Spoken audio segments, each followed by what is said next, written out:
자, 한 절씩 교독하시겠습니다. 한 절씩 교독하시겠습니다. 내가 전한 복음대로 다윗의 씨로 죽은 자 가운데서 다시 살아나신 예수 그리스도를 기억하라.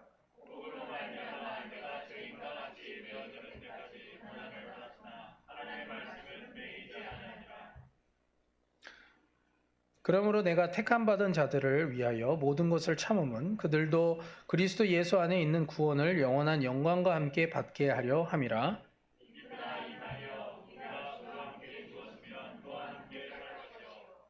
참으면 또한 왕노릇할 것이요 우리가 주를 부인하면 주도 우리를 부인할 것이라.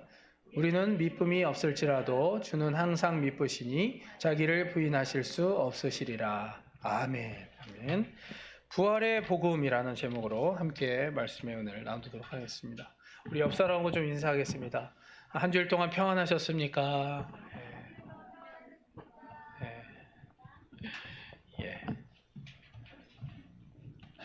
이러저래 어떤 일들이 있을지라도 주님이 늘 우리와 함께 하신 줄 믿습니다. 주님이 우리의 평안 되시고 그리고 우리의 은혜의 근본 되시며 또 우리들의 축복의 그 능력이 되시는 줄 믿습니다. 지난주에 우리가 함께 말씀을 나눴습니다. 디모데에게 복음을 위해 갇힘받은 나를 부끄러워하지 말 것과 그리고 또 나와 함께 고난을 받으라는 것과 그리고 또 나의 이 복음을 위한 선교의 그 사역을 계승해 주면 좋겠다 그런 이야기들을 했습니다. 그런데 이제 계속해서 복음을 위해 또 이 복음을 위한 이 복음이 무엇이기에 이 복음을 위해 고난을 받으라고 이야기하는 것일까요? 오늘 제목에 답은 나와 있습니다. 부활의 복음입니다. 부활의 복음. 그래서 오늘 두 가지를 좀 살펴볼 텐데요. 먼저 첫 번째는 부활의 복음은 부활의 소망을 담고 있습니다. 부활의 복음은 부활의 소망을 담고 있습니다. 8절을 보시면 내가 전한 복음대로 다윗의 씨로 죽은 자 가운데서 다시 살아나신 예수 그리스도를 기억하라 이렇게 시작합니다. 여기 보시면 내가 전한 복음대로 이렇게 되어 있는데 이것은 이제 의역한 것입니다. 원어에는 나의 복음 이렇게 되어 있습니다. 나의 복음. 사도 바울이 자신이 예수님과 같이 죽고 그리고 다시 예수님과 같이 태어난 그 복음을 그대로 전했다는 것입니다. 가감하지 아니하고. 근데 이 전한 내용은요. 무엇이냐면 사도 바울의 신앙 고백이에요. 신앙 고백. 자, 갈라디아서를 좀 가겠습니다. 갈라디아서 2장 20절입니다. 자, 갈라디아서 2장 20절. 자, 잘 아는 말씀인데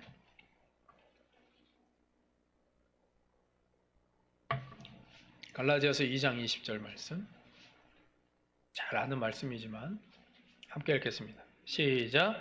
내가 그리스도와 함께 십자가에 못 박혔나니 그런즉 이제는 내가 사는 것이 아니요 오직 내 안에 속해서 사시는 것이라. 이제 내가 육체 가운데 사는 것은 나를 사랑하사 나를 위하여 자기 자신을 버리신 하나님의 아들을 믿는 믿음 안에서 사는 것이라. 아멘. 아멘. 우리도요. 그 사도 바울의 고백처럼 나의 복음이 있어야 됩니다. 나의 복음. 여러분들 한번 생각해 보세요. 나의 복음이 있는가? 나의 복음. 여기서 이제 나의 복음이라고 얘기하니까 이게 뭔 말인가 이렇게 생각하실 수 있지만 그게 무엇이냐면 우리가 말씀대로 살아갈 때 이 복음을 살아낼 때 그때 얻어지는 뭐 열매라든지 어떤 체험이라든지 그래서 그 말씀이 그냥 문자적으로만 왔던 것이 나에게 이 몸으로 이 가슴으로 그리고 심령 안에 확 다가오는 것. 그래서 이게 또 어떻게 되냐면 그것을 통해서 또 그걸로 끝나는 게 아니에요. 이게 나의 신앙 고백과 전도를 할 때 이게 하나님의 능력으로 쏟아져 나옵니다. 그래서 전도가 되는 거예요. 사도 바울은요, 그게 있었어요. 구약의 말씀을 통하여서 그때까지는 다 문자적인 거예요. 그렇죠? 문자적이고 율법적인 거고 다 그랬지만 이것을 예수 그리스도를 통하여서 완전한 복음으로 받아들였어요. 그래서 이걸 완전히 받아들이고 그리고 나서 그렇게 살다 보니까 본인도 여러 번 해봤죠. 자기 지식으로도 해보고 자기 개인적인 세상적 경험으로도 해보고 했지만 그게 안 됐던 거예요. 그래서 이 받아들인 이 복음, 이것을 통하여서 내가 살아보고 또 그대로 해보니까 이게 나의 복음이 된 거예요. 나의 복음. 근데 우리는 쉽게 얘기하면 나의 복음이지만 조금 어렵게 얘기하면 뭐냐면 신학이에요. 신학. 나의 신학. 여러분들 신학 중에 이런 게 있습니다. 바울 신학. 들어보신 적이 아마 있을 거예요. 바울 신학. 이게 뭐냐면 사도 바울이 경험한 거예요. 사도 바울이 행했던 일들, 그걸 얘기하는 거죠. 여러분들 여기 성경에 보면 신약 성경을 구약도 마찬가지지만 여기 보면은 예를 들어서 히브리서는 사도 바울이 썼다는 얘기도 있고 다른 사람이 썼다는 얘기도 있으니까 넘어갑시다. 이건 넘어가고 그 다음에 이제 요한 일서가 나오죠. 그럼 요한 일서면 이건 요한이 쓴 거예요. 그죠? 요한이 쓴 겁니다. 그러면 요한이 쓴 거면 이건 요한 신학이에요. 무슨 말인지 아시겠어요? 요한에 대한 요한이 쓴 복음이지만 이걸 이제 어렵게 얘기하면 요한 신학. 베드로 전후서는 누구예요? 베드로 신학이에요. 야고보서는 야고보 신학이고요. 이렇게 얘기할 수 있는 거예요. 그러니까 어렵게 얘기해서 이렇게 얘기하는 거지만 이거 다 뭐냐면 자기들이 경험한 거예요. 자기들이 경험한 거예요. 보고 들은 바 그리고 행한 바를 기록한 거죠. 이거를 어렵게 얘기해서 신학자들이 신학이라고 얘기할 뿐이지 우리들에게는 복음이라는 거예요. 복음. 근데 이게 살지 않고 그냥 복음을 알고 그냥 깨닫고 그것으로 끝나버리면 의미가 없어요. 의미가 하나도 없습니다. 오죽하면 야고보서에서 뭐라고 그랬어요? 행함이 없는 믿음은 죽은 믿음이다 이렇게 얘기했죠. 그러니까 우리가 나의 복음이 있어야 돼요. 그래야 이 세상을요 힘있게 살아갈 수 있어요. 자신 있게 살아가고요. 당당하게 살아가고요. 그리고 아무리 어렵고 힘들어도요 우리가 흔들리지 않습니다. 사도 바울이 흔들리지 않을 수 있었던 건 무엇이냐면 자기의 신학이 있었기 때문에 그래요. 자기 복음이 있었기 때문에. 이건 이단을 얘기하는 게 아니에요. 이단을 얘기하는 게 아니에요. 내가 무슨 신학을 새롭게 어떻게 만들어가지고 이 성경과는 전혀 상관없이 이걸 그냥 이용만 해가지고 자유주의 신학처럼 무슨 해방신학, 민중신학 이런 얘기가 아니라 그건 자기네들이 그냥 만든 거고 그건 체험을 해서 만든 게 아니에요. 자기네들이 그냥 이런 게 있으면 좋겠다 해서 만든 게 자유주의 신학이에요. 이렇게 있으면 좋겠다. 이거는요 다 허구예요. 그리고 다 허상이고 그리고 자기들의 어떤 소망일 뿐이에요. 여기서 다 쓰여진 이거는 다 본인들이 체험한 거예요. 본인들이 느끼고 보고 그리고 다 체험한 것들을 그것을 쓴 겁니다. 우리도 마찬가지여야 돼요. 어떤 바라고 소망하는 것만을 얘기하는 게 아니라 지식적으로 아는 것으로 끝나는 것이 아니라 깨달음 속에서 그냥 감동만으로 좋다 그러고 끝나는 게 아니라 살아내는 거예요. 살아내려면 어떻게 되겠습니까? 힘들어요. 쉽지 않아요. 여러분들 결혼해가지고 살아보니까 어떻습니까? 상상과 환상과 다르죠? 그죠? 원래 결혼하기 전에는 이럴 것이다. 이렇게 될 것이다 라고 생각해서 결혼을 했는데 웬걸요? 그때 생각했던 거 다 잊어먹었어요. 왜냐하면 현실이 그렇지 않으니까. 살아내는 건 쉽지 않은 거예요. 그러나 그 살아냄으로 내 걸 만드는 거죠. 내 걸 만드는 거예요. 이게 더 중요한 거예요. 환상 속이나 소망 속에 늘 그냥 그 말도 안 되는 그런 속에서 희망 속에서 머무는 게 아니라 현실 속에서 복음으로 살아내서 내 복음으로 만들어내는 것. 이러면 이게 얼마나 이것이 능력이 있고 힘이 있고 그리고 이게 세상 속에서 얼마나 빛이 나는지 몰라요. 사도 바울이 말하는 복음은 이 부활의 복음, 자신이 경험한 복음이에요. 나를 사랑하사 나를 위해 십자가에 못 박히시고 끝난 예수 그리스도가 아니라 그 못 박힌 십자가에서 다시 살아나신 예수 그리스도, 그 부활의 복음. 근데 그것이 사도 바울에게도 똑같이 적용이 되는 거예요. 40에 가만매를 몇 번을 맞았죠? 그죠? 아니 죽었다가 몇 번이나 살아난 거예요. 그걸 한두 번 한 게 아니라니까요. 죽는데 안 죽어요. 하나님이 살려내고 또 살려내고. 그러니까 본인이 이 부활의 복음이 이게 무엇인가를 알게 되는 거예요. 살아내니까 아는 거죠. 사도 바울이 그냥 앉아가지고 야, 올 사람들 와봐. 그래가지고 그냥 오는 사람만 툭툭툭툭 말씀 전하고 그리고 끝내버렸으면 이 부활의 복음을 어떻게 전합니까? 전할 수가 없는 거예요. 지금 기독교의 위기는 뭐냐면 복음을 살아내지 않는 데 있습니다. 다른 데 위기가 있는 게 아니에요. 복음을 살아내질 않아요. 듣는 거, 깨달은 거? 여러분들 깨닫는 건요. 가장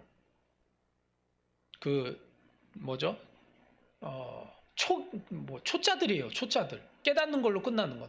근데 불교에서는 깨달음을 되게 높은 수준으로 생각하죠. 득도라 그래가지고 막 엄청나게 막 수행을 해가지고 그 한 번의 깨달음을 통해서. 여러분들 우리는요. 성경 읽고 기도하면 성령님이 알아서 깨닫게 해주세요. 성령님이. 우리가 무슨 수행을 하고 안 해도 성령님이 말씀해 주시고 성령님께서 가르쳐 주시고 성령님께서 깨닫게 해주신다. 할렐루야. 성령님께서 다 해주시는 걸 자기가 막 노력해가지고 어느 수준에 올라가지고 그걸 하나 깨닫게 돼. 그럼 깨달으면은 그것이 자기께 됩니까? 깨달아서? 아니 깨달아가지고 결국에는 그 누구예요? 무슨 스님이에요? 자기 재산 증식한다고. 아니 그렇게 많이 배워가지고 외국에서 유학까지 해가지고 다 그렇게 해가지고 얼마나 많이 사람들에게 강연도 하고 깨달은 게 많습니까? 그런데 세상에서 사는 거 세상 사람들하고 똑같이 사는데 뭘 그런 거예요. 지식으로는 아무리 그래봐야 소용없다고. 세상 속에서 얼마나 내가 살아내느냐가 중요한 거죠. 여러분들 복음을 착각하지 마세요. 세상 속에서 그 안에서 내가 살아감으로 그것을 통해서 내가 정말 이게 하나님과 가까워짐으로 말미암아 얻어지는 체휼이에요. 체휼. 이게 없으면요. 나의 복음이 없는 거예요. 나의 복음이. 이게 있는 사람과 없는 사람은 전혀 다르다는 거죠. 여러분들 사도 바울과 그렇지 않은 그냥 맹숭맹숭 어디로 나아가야 될지 알지 못하는 그런 사람들과는 전혀 다르다는 거예요. 길이. 여러분들 그 정치도 마찬가지고요. 다 똑같습니다. 그 사람에게 물어봐요. 예? 당신의 방향성은 뭡니까? 물어보면 정확하게 대답하는 사람은요. 그 사람은 몸으로 체험을 해서 진짜 가야 될 방향을 명확하게 알고 있는 사람이에요. 근데 이걸 몰라. 그리고 또 어떤 사람은요. 지식으로 얘기하는 사람도 있어요. 지식으로도 당당하게 얘기하는 사람이 있어요. 근데 이런 사람은 정말 위험한 사람이에요. 이 사람은 정말 잘 보살펴줘야 돼. 그게 꺾일 수 있도록. 목회자도 똑같습니다. 여러분들 목회자들에게 물어봅니다. 목회 철학이 뭡니까? 일본 선교는 어떻게 해야 됩니까? 물어보잖아요. 특히 일본 목사님한테 물어보면요. 대답을 못해요. 대답을. 방향성을 잃어버려가지고. 왜냐하면 본인들이 한 게 없어요. 별로. 체험한 게 없어. 노력은 하죠. 그러니까 뭐냐면 방향성을 잡지 않고 그냥 똑같이 그냥 옆에서 하는 대로만 보는 거예요. 일본에요. 여러분들 알다시피 지금 한국도 마찬가지인 것 같고 일본도 마찬가지인 것 같고 지금 제가 생각할 때는 리더가 없습니다. 리더가 없어요. 그죠? 잘 생각해 보세요. 리더가 없어요. 다 뭐냐면 옆을 보고 있어요. 리더들이 다 옆을 보고 있어요. 지금 뭐라고 하나? 제가 볼 때 한국은 여론조사에 되게 민감한 것 같아요. 그러니까 사람들의 반응에 대해서 되게 민감한 것 같고, 그리고 일본은 지금 뭘 어떻게 해야 될지 모르고 있는 것 같아요. 그러니까 처음에는 이렇게 딱 생각할 때, 이렇게 해야 되겠다, 이렇게 생각을 한 것 같아요. 근데 자기가 막 체험을 해가지고 이렇게 한 게 아니라, 그냥 한번 조금 건드려 봤는데, 반응이 좋으니까, 이렇게 하면 되겠지라고 생각을 하고 해봤는데, 안 되는 거예요. 남이 써준 거 맨날 읽잖아요. 이렇게 계속. 자기가 소화하고 자기가 체험한 걸 당당하게 이거 보지 말고 이야기해야 되잖아요. 계속 읽고 있잖아요. 이렇게 누가 써준 거 그냥 계속 읽고 있잖아요. 방향성이 없어서 그런 거예요. 방향성이. 여러분들 한번 생각해 보세요. 제가 이거 계속 이렇게 하면서 여러분들 하면서 계속 이러고 있어 보세요. 답답하죠? 답답하지 않겠어요? 방향성이 있어야 돼. 나의 복음이 있어야 된다고. 여러분들 신앙이라고 할 때 여러분들이 살아내서 그것이 나의 복음, 나의 신학이 돼야 돼요. 그게 없으면 결국에는 다 옆을 쳐다보고 있는 거예요. 누구는 어떻게 하나? 저기는 조금 이렇게 하면 그럼 나는 어떻게 하지? 맨날 이거예요. 이거. 사도 바울이 옆을 쳐다보고 갔습니까? 표대를 향해서 나갔지. 예? 옆을 언제 쳐다봤어요? 표대를 향해서 나갔잖아요. 앞만 보고 나갔다고요. 하나님께서 자기에게 주신 그 사명을 붙들고 거기를 향해서 나갔죠.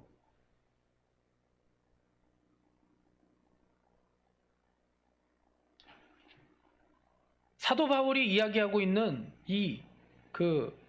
사도 바울이 얘기하는 부활의 복음은요.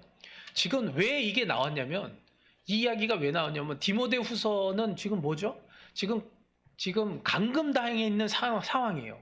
자기가 이제 얼마 살 날이 멀지 않았음을 직감을 했어요. 그래가지고 그러면 어떻게 됩니까? 마음 안에 두려움과 떨림과 불안함과 이런 게 있어야 되는데 그게 아닌 거예요. 오히려 마음속에 그 죽음 가운데서도 소망이 차고 넘치는 거예요. 부활을 꿈꾸고 있는 거예요. 그래서 이 세상이 전부라고 생각하지 않고 주님을 만날 기대감으로 이제 곧 만나겠구나. 할렐루야. 이 이야기를 하는 거예요. 지금 그걸 얘기하는 거죠. 예수를 믿는 사람, 크리스찬들의 특징이 있습니다. 그게 뭐죠? 소망이에요, 소망. 소망을 얘기한다는 거죠. 늘 현실에 대해서 걱정, 근심, 고민, 염려를 하는 게 아니라 소망을 얘기한다는 거예요. 소망. 할렐루야. 교회도 똑같아요. 교회도 코로나다 뭐다 해가지고 맨날 그냥 낙심하는 얘기야. 뭐 이래서 안 된다, 저래서 안 된다. 아니, 목회자들이 그러면 어떻게 하겠냐고. 이럴 때일수록 더 우리는 소망을 얘기할 수 있어야 돼. 할렐루야. 소망을. 아니, 이게 그냥 나오는 게 아니에요. 아니, 체험을 해야죠. 그리고 그 복음에 대한 확신이 있어야죠. 그게 왜 올바른지를 내가 알 수 있어야 되잖아요. 내가 알려면 어떻게 해야 돼?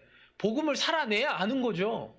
복음을 안 살아내고 어떻게 그 얘기를 할 수 있냐는 거예요. 사도 바울은요, 자기가 보고 듣고 그리고 체험한 바를, 그리고 아주 그냥 절실히 그걸 느낀 바를요, 아주 구구절절히 그냥 막 쏟아내는 거예요. 그러니까 이렇게 많이 썼죠. 구구절절히. 어떻게 이걸 할 수가 있었어요? 그냥 이거 머리가 좋아서요? 머리가 좋아서 이게 뭔가 그래서 막, 물론 머리 좋은 것도 있어요. 그러나 여기서 쓴 내용들 여기 다 보세요. 이거 다 자기가 체험한 거예요. 다 체험한 거. 바울 신학이 그런 거라고요. 체험하지도 않고 그냥 환상, 그냥 어떤 자기의 희망사항, 이랬으면 좋겠다, 이런 거. 실제로 그거에 대한 어떤 증거와 어떤 결과가 하나도 없는데도 그냥 말로 떠벌리는 거. 제가요, 지금 요즘에 막 일본에 대해서 제가 사역자들한테 그 얘기했어요. 나는 일본 선교, 일본 복음화만, 일본만 생각하면 어쩔 때는 막 너무 답답하고 마음이 슬프다고 얘기했어요. 아니, 일본 목회자들이, 아니, 긴장감이 없는 것 같아요. 긴장감이. 지금 이래가지고 되나? 앞으로 10년 이내요.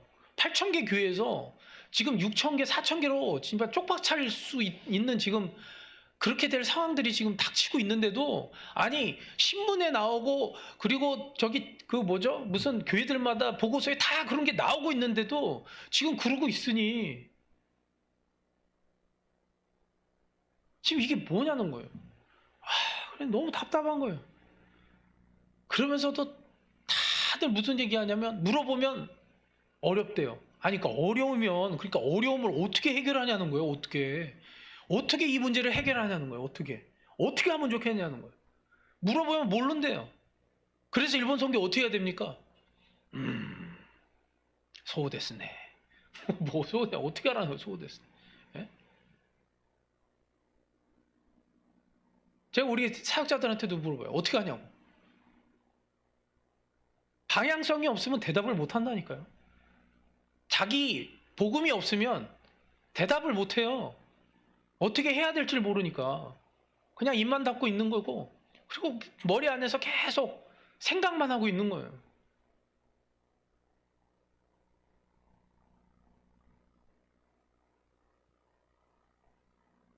사도 바울은 지금 상황이 막 어렵고 힘들고 자기 자신의 그 몸의 육체는 더 나이가 들면 들수록 더 연약해지고, 그리고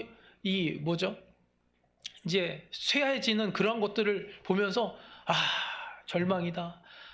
정말 절망이다. 또 절망이다. 이렇게 얘기하지 않고 어떻게 얘기했냐면, 자, 고린도후서 4장 16절 이렇게 얘기합니다. 고린도후서 4장 16절.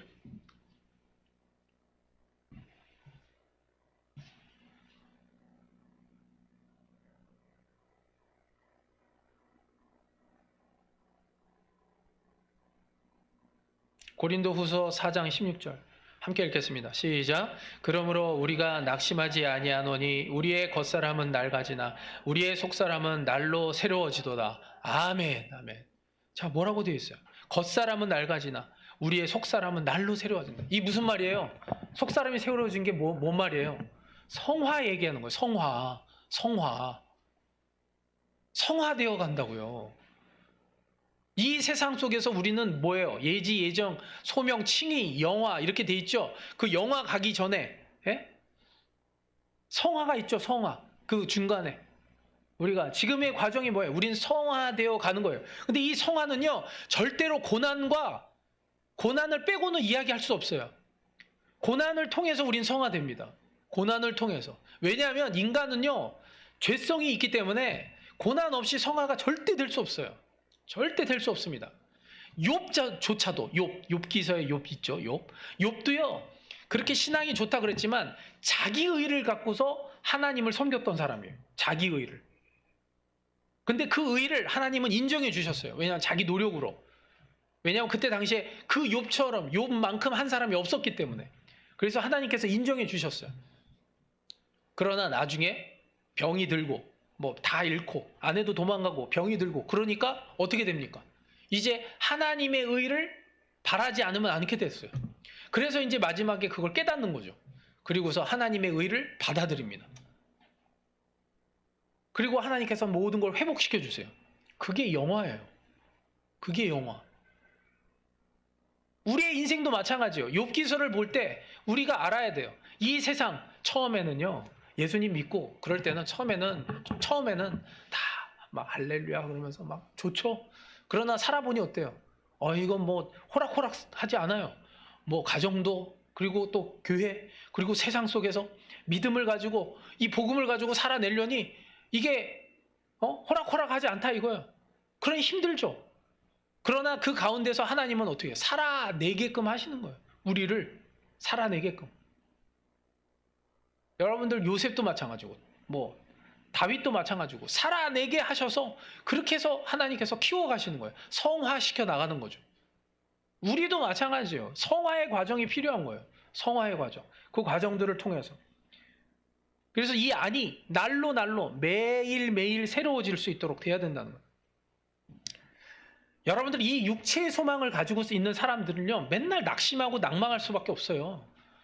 여러분들 그러잖아요. 여러분들 한번 얼굴을 거울에 비춰보세요. 그럼 무슨 생각 들어요? 실망과 내가 옛날에 안 그랬는데 이 주름을 봐. 이게 이 얼굴이 뭐냐. 나 옛날에 안 그랬는데. 다들 그러실 거예요. 다들. 저는 별로 그런 생각 잘 안 하는데 가끔씩 들 때가 있어요. 왜냐면 옛날 사진 볼 때. 옛날 사진을 딱 보는 순간 옛날에 이럴 때가 있었구나.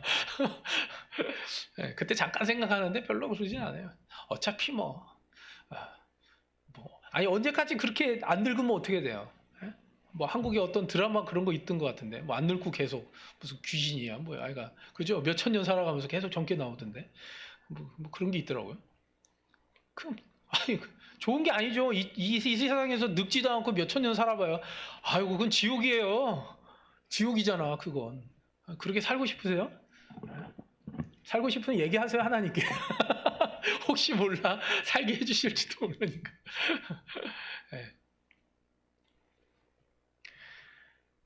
여러분들 고린도 전서를 보시면 1장에서 뭐가 나오냐면 십자가의 복음에 대해서 나옵니다. 처음 시작을 사도 바울은 십자가를 잡고 이야기해요. 기독교는 십자가와 부활의 복음을 이야기하잖아요. 고린도전서 1장에 보면 십자가에 대한 복음을 쭉 이야기하다가 15장으로 가면 부활장이 나옵니다. 부활장.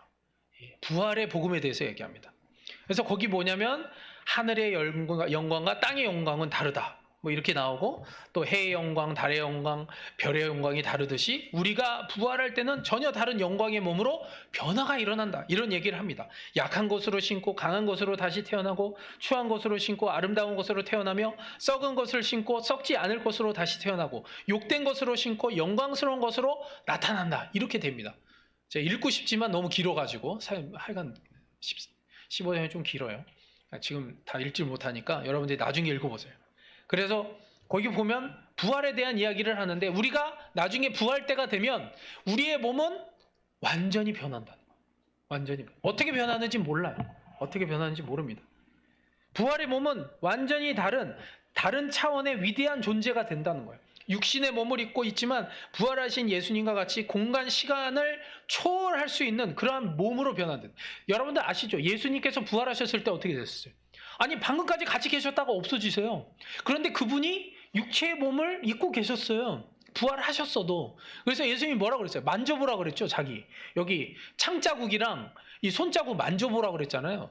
그래, 만질 수 있는 거였어요. 그런데 예수님은 또 공간을 이쪽 저쪽 이동을 또 하세요. 갑자기 어디로 가시고. 그런 몸이 된다는 거예요. 그런 몸이 된다.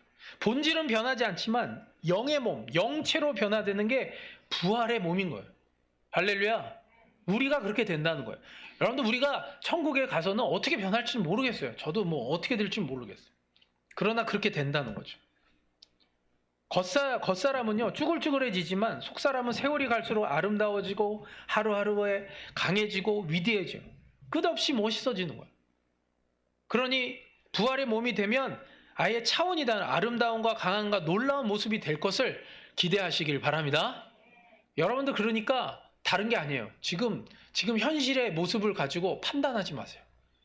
에휴, 뭐 저렇게 생겼어, 그러지 말라고요. 예? 천국에 가서 다 어떻게 변할지 알아요. 남자들은 막 다 브래드 피트가 될지 어떻게 알아요. 예? 그때 가서 못 알아봐가지고 뭐 안녕하세요 인사하는데 누구시죠? 저 김희곤입니다. 오, 이제 그때 가서 놀래지 마시고 예? 놀래지 마시라고. 예? 어떤 모습이 될지 모릅니다. 근데 그냥 이 모습이 좋다면 기도하세요. 그냥 이 모습 이대로 저는 천국에서도 살겠습니다, 이렇게 생각하시면 하나님, 저는 이 모습 이대로 천국에서 살 수 있도록 해주세요, 이렇게 얘기하시면 또 그렇게 해주시겠죠. 예, 그건 여러분들이 소망하는 대로 해주시지 않을까 생각이 듭니다. 자, 11절 보겠습니다. 오늘 말씀 11절. 자, 11절 함께 읽겠습니다. 자, 11절 시작. 미쁘다 이 말이여, 우리가 주와 함께 죽었으면 또한 함께 살 것이요. 예. 우리가 죽으면 또 주와 함께 다시 산다는 거예요. 부활의 복음을 믿으시길 바랍니다. 우리가 죽는데 안 죽어요. 여러분들, 이게 자연에도 메시지가 담겨 있어요. 하나님의 메시지가 담겨 있다고. 여러분들 생각해 보세요. 알에서 애벌레가 요충이 태어납니다. 그래서 뭐가 되죠? 성충이 되죠. 그리고 성충이 뭐가 되죠? 번데기가 됩니다. 그 번데기가 이제 갈라져 가지고 이제 나비가 되고, 그리고 또 매미가 되고, 또 뭐가 되죠? 잠자리가 되는 거예요. 근데 원래 요충을 보면 전혀 다른 모습인 거예요. 요충 때 잠자리와 나비와 매미를 기대를 할 수 있을까요? 기대를 못 하는 거죠. 그때 그 상황 속에서 나는 저 나비가 될 거야, 아니 나비가 될 수 있을 거라고 생각을 하겠습니까? 못 하는데 그렇게 되는 거예요. 그러니까 그게 하나님의 메시지예요. 너희들도 똑같다 이거예요. 그렇게 변할 것이다. 그런 모습으로. 그건 몰라요, 어떻게 될지. 하나님이 가장 좋은 곳으로 우리를 그렇게 바꿔주시고 인도하시고 그렇게 함께 하신다는 것을 믿으시길 바랍니다. 그게 우리들에게 필요한 거예요. 12절 보겠습니다. 참으면 또한 함께 왕노릇할 것이요, 우리가 주를 부인하면 주도 우리를 부인하실 것이라. 우리가 성화의 과정을, 이 부활 신앙을 우리가 믿고, 우리 부활의 복음을 믿고 우리가 인내하고, 우리가 고난과 역경과 그런 어려움 가운데서도 잘 참으면 어떻게 돼요? 왕노릇할 것이요, 왕 같은 제사장으로 하나님 하늘나라에서 우리가 하나님의 자녀로 정말 우리가 아름답고 정말 놀랍게 놀라운 그런 삶을 살 수 있을 것이라는 것을 확신하시길 바랍니다. 우리가 그렇게 된다. 자, 두 번째입니다. 두 번째, 부활의 복음은 매이지 않는 복음입니다. 부활의 복음은 매이지 않는 복음입니다. 자, 9절을 보시면 오늘 말씀, 복음으로 말미암아 내가 죄인과 같이 매이는 데까지 고난을 받았으나 하나님의 말씀은 매이지 아니하니라 그랬습니다. 복음 때문에 쇠사슬에 묶여서 감방에 갇혀 있지만, 그러나 하나님의 말씀은 매이지 않고 어떻게 돼요? 복음이 편만하게 전해지고 있다, 그 얘기를 하고 있는 거예요. 여러분들 사도 바울이요, 30년 동안의 그 사역들을 보면 아시죠? 반 이상이 그냥 여행에, 고난에, 그리고 감옥에 그런 거였어요. 그러니까 결과적으로 따지면 한 10몇 년밖에 안 됩니다. 그 10몇 년 동안에 그 많은 교회들을 세우고, 그리고 유럽을 완전 통째로 복음화시킬 수 있는 토대를 닦아놓은 거예요. 12 제자들이 한 것보다 더 많은 일을 했어요. 그런데 사도 바울이 생각하기로는 자기는 이렇게 매여있지 않고 더 자유롭게 빨리 가서 저기도 전하고 저기도 전하고 했으면 더 많은 일을 할 수 있을 것이라고 생각했지만, 하나님은 그런 방법을 취하지 않으셨다는 거예요. 매임을 통하여서 하나님이 놀랍게 그러한 선교의 그 일들을 역사하신 것을 우리는 정말 그것을 정말 놀랍게 생각해야 되고, 지금도 또한 그런 일들이 일어날 것을 믿으시길 바랍니다. 지금도 똑같다는 거예요. 여러분들 코로나 시대잖아요. 지금이 코로나 시대, 그죠? 코로나 시대. 코로나기 때문에 어떻게 보면 다 막혀 있는 것 같아요. 근데 여러분들 아셔야 돼요. 이런 코로나 때 오히려 하나님의 역사는 더 놀랍게 일어날 줄로 믿습니다. 코로나이기 때문에 더 그래요. 우리는 아무것도 못해요. 제가 보기에는 그런 것 같아요. 교회들에게 향한 메시지인 것 같아요. 잠잠하라. 이 말씀 같아요. 잠잠하라. 떠들지 말라는 거예요. 그러니까 자기 목소리를 내지 말라는 거예요. 자기 목소리 내지 말고 잠잠하고 복음을 살아라. 세상 속에서 복음을 살아내라. 네 복음을 만들어내라. 이 이야기예요. 하나님이 하세요. 하나님이. 그럴 때 하나님께서 하신다는 거예요. 근데 그렇게 되려면 어떻게 해야 돼요? 우리가 죽어야 돼요. 죽어야 돼요. 지난주에 그 군사에 대한 이야기를 했잖아요. 그죠? 군사에 대한 이야기를 드렸는데, 군인은 전쟁터에서 싸울 때 오늘 죽을지 내일 죽을지 모릅니다. 그죠? 그럼 어떻게 알아요? 오늘 숙소에 있다가도요, 미사일 폭탄이 떨어져가지고 죽을 수도 있는 거고, 또 내일 전쟁터에 나가가지고 거기서 또 죽을 수도 있는 거예요. 근데 군인은 무슨 생각을 가져야 되냐면 죽을 각오로 싸워야 돼요. 그죠? 군인이 살 각오로 싸우면 됩니까? 안 됩니까? 안 되죠. 아니, 살려고 하는데 어떻게 싸우면 돼요? 만약에 자기 상사가 위에서 장교가 돌겨 그러는데, 잠깐만요. 지금 상황이 장교 중대장님 지금 상황이요. 지금 돌격을 하면 안 될 것 같은데요. 이러니까 여러분들 이렇게 얘기하는 즉시 거기서 전쟁 때는요 바로 사살이에요. 명령 불복종은 바로 사살. 물론 그렇게까지 안 하겠지만 그게 허락이 됩니다. 군인들에게는. 명령 불복종은요 바로 사살이 돼요. 그거는 죄가 아니에요. 죄가 아닙니다. 우리가요 이 세상을 살아갈 때 우리가 부활의 복음이라고 하는 것은요, 우리가 살려고 해서 그 부활의 복음이 우리들을 통하여서 나오는 게 아니에요. 우리가 죽으려고 할 때 그때 비로소 부활의 복음이 우리를 통하여서 드러나게 되는 겁니다. 아멘. 왜 목소리가 작아지세요? 죽는다고 하니까 싫으세요? 자, 마태복음 16장 25절. 마태복음 16장 25절.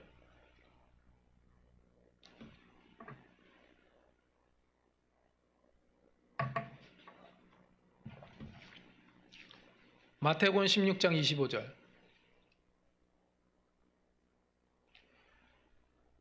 함께 읽겠습니다. 마태복음 16장 25절 시작.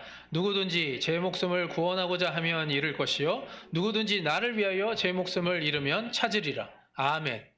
믿으십니까? 진리의 말씀이에요. 진리의 말씀. 신앙도 마찬가지입니다. 부활을 믿기 때문에 죽음을 두려워하지 않습니다. 예수님께서 이 땅에 오신 건 뭐죠? 죽음을 두려워하는 그런 인생들을 위해서 예수님께서 오셨어요. 이 땅에. 근데 그분이 어떻게 하셨죠? 스스로가 죽어주신 거예요. 죽어주셨어요. 그 죽음으로 말미암아 그리고 3일 만에 부활하셨어요. 또 이것을 통해서 우리에게 가르쳐 주신 거예요. 너희의 모든 생사는 나에게 달려있다. 나에게 달려있다. 나를 믿는 자는 죽어도 살겠고. 그 이야기를 하시는 거예요. 죽는다고 안 죽어. 그 얘기를 하세요. 저는요, 모르겠어요. 저는 개인적으로 하여간 죽다 살아난 적이 몇 번 있어가지고 괜찮아요. 어렸을 때 뭐 뇌염, 내막에 홍역 걸렸다가 2주 동안 혼수 상태였는데 연대 세브란스 병원에서 그랬어요. 이제는 가망이 없다. 세브란스 병원, 연대 세브란스 병원에서 가망이 없다면 없는 거죠. 의사가 가망이 없다는데. 근데 2주일 만에 일어났어요. 하나님이 살리셨어요. 제 팔에 상처 있는 거 아시죠, 이거? 2층에서 떨어졌잖아요. 거꾸로 떨어졌잖아요. 유재환 그 순장 누님의 남편이 재작년인가 돌아가셨어요. 그 일하시다가 떨어져가지고. 근데 저는 처음에 빌딩 높은 곳에서 떨어진 줄 알았어요. 그래서 참 어떻게 그런 일이 있나 이런 생각을 했죠. 근데 제가 물어보니까 2층에서 떨어졌다고 그러더라고요. 2층에서. 저도 2층에서 떨어졌거든요. 거꾸로. 하나님이 살리시는 거예요. 하나님이. 내 생명은요, 내가 주관할 수 있는 게 아니에요. 네, 내 생명. 하나님의 손에 달려있음을 믿으시길 바랍니다. 내가 사는 게 아니에요. 사도 바울에게는요, 죽음이 결정되어 있었습니다. 죽음이. 지금 감금되어 있어요. 그럼에도 불구하고 어떻게 살아날까?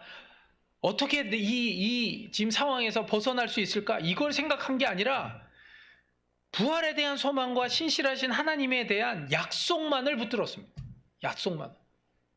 그래서 10절에 이렇게 고백합니다. 그러므로 내가 택함 받은 자들을 위하여 모든 것을 참음은 그들도 그리스도 예수 안에 있는 구원을 영원한 영광과 함께 받게 하려 함이라. 할렐루야. 자기의 어떤 그 괴롭게 하는 매임이 오히려 그리스도 안에서 구원의 역사를 베푸시고 놀라운 영광을 받게 하신다. 이렇게 고백을 합니다. 우리가요, 여러분들의 어떤 고난과 고통, 그런 것들이요, 결국엔 그것들을 통해서 어떻게 되죠? 하나님의 영광을 드러나게 하고요, 영혼의 구원이 이루어지도록 해주신다는 거예요. 할렐루야. 근데 우리는 그렇게 생각하죠. 나도 고통받지 않고 구원도 일어나고 하나님의 영광. 이건 없어요. 없다고요. 여러분들 한번 생각해 보세요. 누군가가 잘 벌고 잘 먹고 잘 사는데 그 사람이 더 다른 좋은 일을 하겠다고 막 할 때 여러분들이 막 돈도 지원하면서 해주고 싶습니까? 그건 자기가 알아서 잘하겠지라고 생각하겠죠, 보통. 보통은 어때요? 우리가 조금 안 되고 열심히 해보려고 하는데 어렵고 힘들고 그럴 때 누군가가 도움의 손길을 주려고 하겠죠. 그걸 통해서 저렇게 어려운데도 저렇게 하는구나. 내가 좀 도움을 줬으면 좋겠다. 내가 정말 얼마 안 되지만 이것이 저 사람에게 도움이 되면 정말 저 사람은 더 힘있게 일하겠지. 이런 생각이 들지 않을까요? 똑같은 거예요. 우리들이 고통을 당하고 어려움 속에 있는 거, 그것은요, 하나님이요, 다 어떠한 방법적인 측면이에요. 우리가 성화되는 것도 필요하고 주위의 상황과 환경을 주관해 가시는 하나님의 특별한 섭리이기도 해요. 그렇기 때문에 그것들이 필요한데 이것들 다 없애주시고 그냥 좋은 상황 속에서 할 수 있도록, 그건 없다고요. 그런 건 없어요. 그럼 바래서도 안 돼요. 그리고 우리가 그런 과정들을 겪어나가면서 성장하는 그 기쁨, 이런 어려움과 힘든 일과 이런 것들이 있지만 정말 하나님께서 이 가운데서 나를 성장시켜 나가시는구나. 거기에 대한 희열과 감사와 찬양이 있기를 바랍니다. 그게 있어야 돼요, 우리 안에. 그게. 자, 고린도후서 1장 5절에서 7절입니다. 고린도후서 1장 5절에서 7절.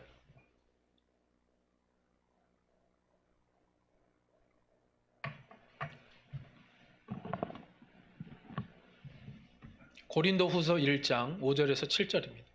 고린도후서 1장 5절에서 7절 시작. 그리스도의 고난이 우리에게 넘친 것 같이 우리가 받는 위로도 그리스도로 말미암아 넘치는도다.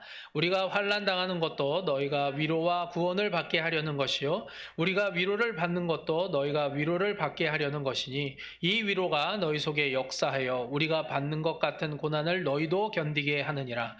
너희를 위한 우리의 소망이 견고함은 너희가 고난에 참여하는 자가 된 것 같이 위로에도 그러할 줄을 알미라. 아멘. 아멘. 무슨 이야기냐면요.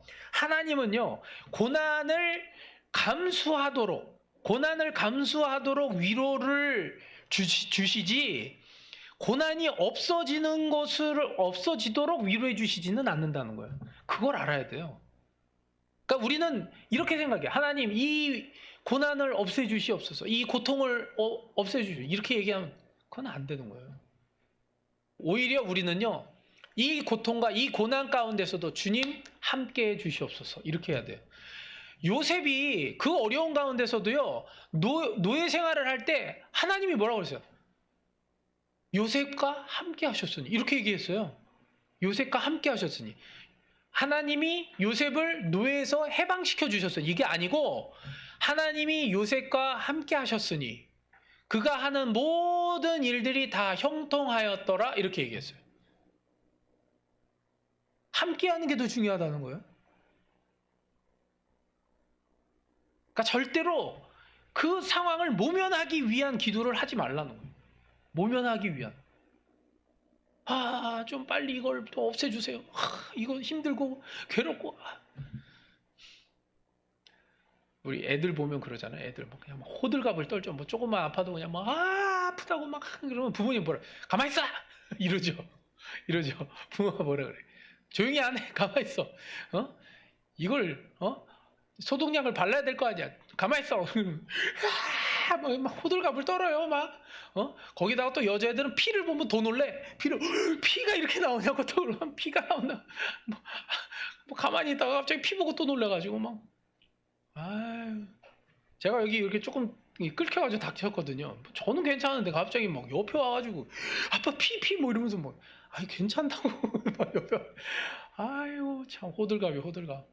예? 여러분들 우리가요 고통과 고난을 자꾸 호들갑을 떨지 말라는 거예요. 그 가운데서 주님을 좀 보고 바라보고 여기 뭐라고 되어 있어요? 하나님의 얼굴을 좀 구하고 좀 구하고 그 안에서 좀 진득하게 하나님 내가 이 상황 가운데서 무엇을 하기를 원하십니까? 주님이 나와 함께 하시는데 내가 어떻게 하기를 원하십니까? 물어보고 그대로 하라는 거예요. 이게 중요한 거죠. 성경에는요 역설이 많습니다. 역설이 많아요. 근데 그 역설은요 역설을 계속해서 써 내려가는 그 여기다가 기록한 이유가 있어요. 그 이유가 뭔지 아십니까? 우리의 생각을 믿지 말라는 거예요. 그러니까 우리는 생각할 때 그 역설을 볼 때마다 정말 그렇게 될까? 어떻게 그렇게 될 수가 있지? 뭐 그런 거예요. 아니 네가 살려고 하면 죽을 거고 죽으려고 하면 산다? 어떻게 그럴 수가 있지? 아니 살려고 해야 사는 거지? 어떻게 죽으려고 하는데 사나? 이게 다 역설이에요.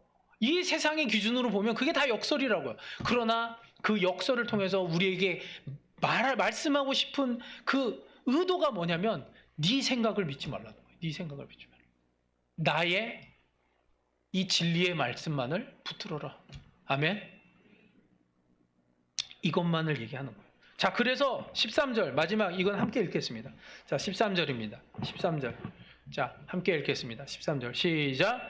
우리는 미쁨이 없을지라도 주는 항상 미쁘시니 자기를 부인하실 수 없으시리라. 아멘. 이 미쁘시다는 게 뭐죠? 믿을 수 있다는 얘기예요. 그죠? 믿을 수 있다.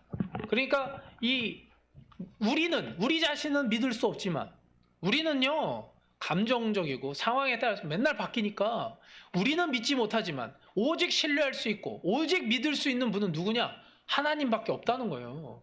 그걸 믿으라는 거예요.